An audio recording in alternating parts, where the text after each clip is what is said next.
Hi everybody, my name is Juan Zamudio and this opportunity I'm going to talking about phonemes.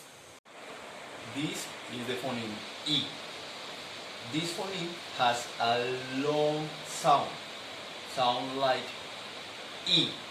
We can find this phoneme in words like B, like tree, or green, like in this sentence.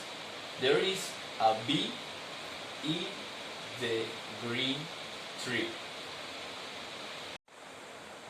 This is the phoneme E, and this sound is short, like E. We can find this phoneme in words like this is fish or big, like in this sentence. This is a big fish.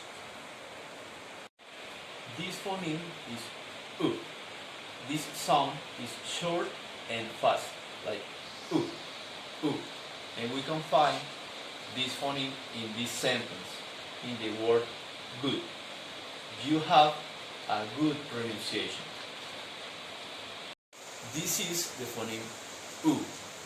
This sound is long, like shoe.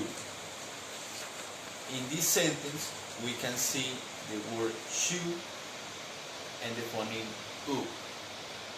Your shoe is untied. This is the phoneme E and sound like E with open mouth. E. We can find this phoneme in this sentence, in the word head. Think with your head. That's all for the moment. Thanks for your attention.